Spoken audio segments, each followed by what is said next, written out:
E aí, pessoas, como é que vocês estão? Para quem não me conhece, meu nome é Fernando Pinto. Eu tô aqui nesse cenáriozinho novo, improvisado, dentro do meu quarto, mas eu vou começar a ajeitar de uma maneira melhor. Mas hoje eu tô aqui para falar sobre uma coisa muito mais importante para vocês. Além do meu constrangimento, eu vim falar com vocês sobre as emoções. A gente está na segunda parte do Manual das Emoções e hoje a gente vai falar em como é importante a gente não deixar os nossos sentimentos de lado e perceber como eles moldam o nosso comportamento. Então, deixa o seu like, não se esquece de se inscrever e compartilhar com as pessoas esse vídeo, porque hoje é um dia especial onde a gente vai poder ver várias coisas diferentes entre as nossas emoções, como elas afetam o nosso comportamento e como é que a gente pode trabalhar para pensar nisso de uma maneira melhor. Então, por mais simples que seja, vem com a gente. O primeiro ponto que eu queria falar para vocês é a questão de como é que a gente cresce e como é que o nosso relacionamento com as emoções, muitas vezes, ele vai estar sendo um pouco, não vou dizer deixado de lado, mas negligenciado. Por quê? Reparem só na nossa vida. A gente, em primeiro lugar, cresce e a gente tem as nossas emoções iniciais. De acordo com o que as nossas emoções iniciais estão acontecendo e tudo, a gente vai começando a se deparar com algumas limitações. Os nossos pais, muitas vezes, quando a gente se excede, melhor dizendo, se excede na nossa sinceridade, os nossos pais vão fazer o quê? Eles vão chegar pra gente e dizer: olha, isso é feio, você não pode fazer isso. Quando a gente faz alguma coisa de forma muito espontânea, que não é a hora que é considerada certa, né, por algum responsável ou algo do tipo, nós somos repreendidos por aquilo. Então, quando a gente está tendo todas essas regras chegando na nossa vida e a gente vai introjetando todas essas regras, muitas vezes a gente vai aprendendo a como não lidar com as nossas emoções. E isso influencia demais no nosso comportamento. Por quê?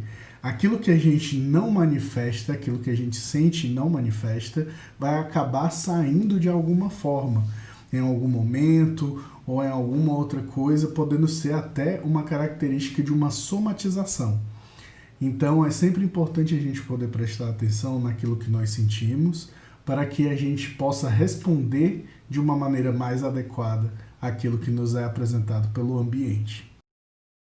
Nossas emoções, elas são muito conectadas ao nosso corpo. Por quê? Quando a gente está passando por alguma situação desconfortável, o nosso corpo ele tende a se contrair. Seja pela raiva, seja pelo medo, seja pela tristeza. A gente vai ter essa contração do nosso corpo que vai dizer o quê? Eu quero me afastar desse estímulo que está acontecendo no ambiente. Quando a gente está passando por alguma situação desconfortável de ouvir uma piada direcionada a nós, ou então quando a gente está chegando num restaurante e a gente percebe que a alimentação daquele restaurante não está legal, a gente vai se retrair e vai começar a perceber o movimento do nosso corpo no sentido de, poxa, aqui muitas pessoas comem, mas não exatamente essa comida parece me agradar.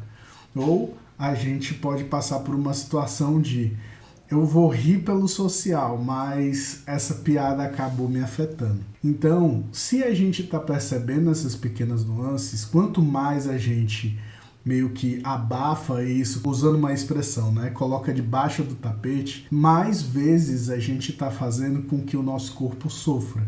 E a nossa mente se prepare para responder de uma maneira bem específica, que é ignorando, entre aspas, mas guardando aquilo dali como uma mensagem nociva, incomodativa, mas o nosso comportamento de sempre ficar guardando, ou então o nosso comportamento de querer passar por cima como se não sofresse com isso, vai começar a ser reforçado no nosso cérebro. Quanto mais vezes nós fazemos isso, mais vezes a gente vai se dessensibilizar daquele sofrimento que a gente está sentindo. E esse sofrimento, ele pode chegar de uma maneira a atacar o nosso sistema, a atacar o nosso corpo, né, de diversas formas. Nós temos várias doenças, como por exemplo, gastrite nervosa, pânico, entre outras coisas que estão relacionadas a esse tipo de sofrimento. Agora, Fernando, beleza, eu não quero somatizar a tal ponto tudo isso que está acontecendo.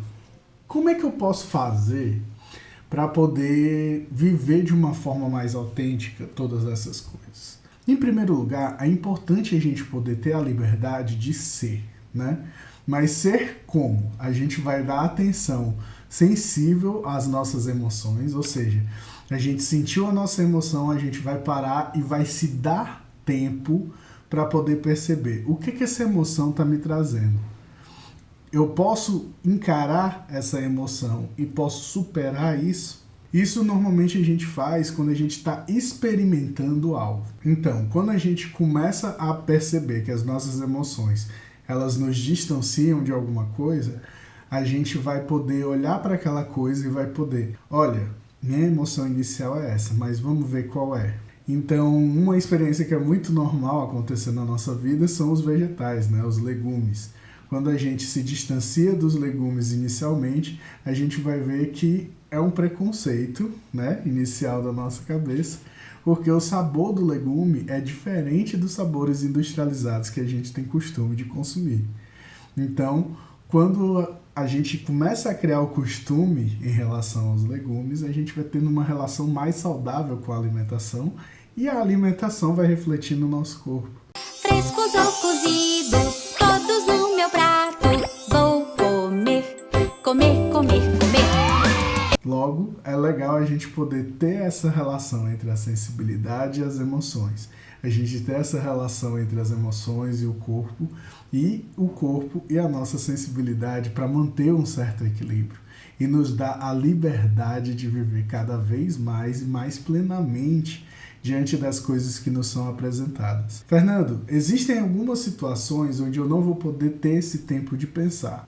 Realmente vão existir, mas é importante você lembrar, essa situação vai lhe trazer um risco de vida ou trazer risco de vida a terceiros? Caso sim, você tome uma atitude de forma a pensar bem rápido. Se não, tente aproveitar o seu tempo e não se deixe ser consumido pela urgência do tempo que a gente vive hoje. É muito importante agora a gente poder falar sobre a questão do tempo e de processos.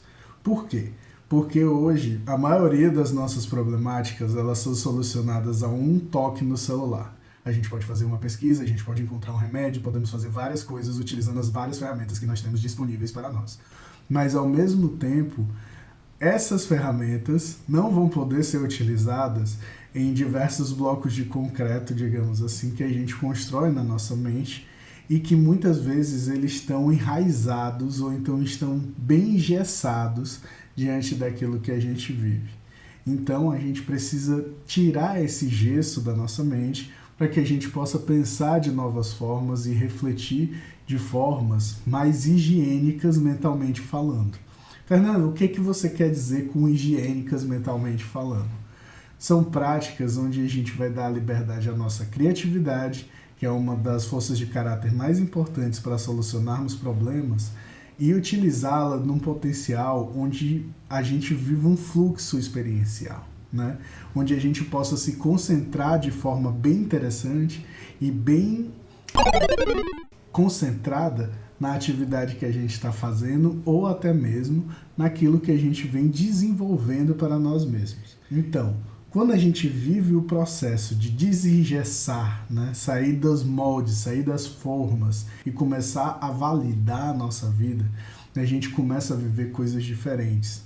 Então, a gente pode se dar a liberdade de poder transitar entre os mais diferentes espaços sem perder a nossa identidade. Quando a gente começa a ver a questão das emoções de uma forma muito prática, de uma forma muito engessada, a gente vai ter sempre soluções automáticas para aquilo que não é automático. Quando a gente tem essa sensação de viver uma vida no automático, a gente começa a dessensibilizar os nossos eventos do dia a dia. Então, podemos ter um relacionamento agradável e interessante, mas a gente se esquece de valorizar esse sentimento. Podemos ter um almoço legal, uma comida legal, mas quantas vezes a gente come vai começar a fazer o que a gente mas todo dia.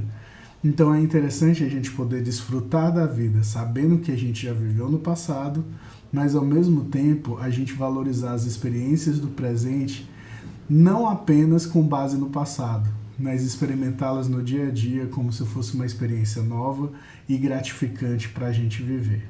É também muito importante a gente saber que o autoconhecimento vai facilitar em todos esses processos, certo? Agora, o autoconhecimento e a preocupação com o autoconhecimento pode ser uma coisa que gera ansiedade.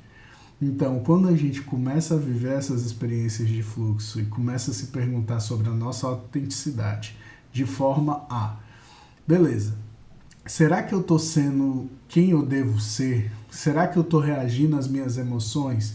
Mas eu senti isso e não deveria ter sentido. Mas eu senti aquilo e eu acho que agora é diferente. Isso são processos que acontecem na nossa vida.